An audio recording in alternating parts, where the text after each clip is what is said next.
إذ أوى الفتية إلى الكهف فقالوا ربنا آتنا من لدنك رحمة وهيئ لنا من أمرنا رشدا فضربنا على آذانهم في الكهف سنين عددا ثم بعثناهم لنعلم أي الحزبين أحصى لما لبثوا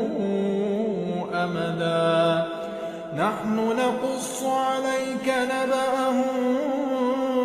بالحق إنهم فتية آمنوا بربهم وزدناهم هدى وربطنا على قلوبهم إذ قاموا فقالوا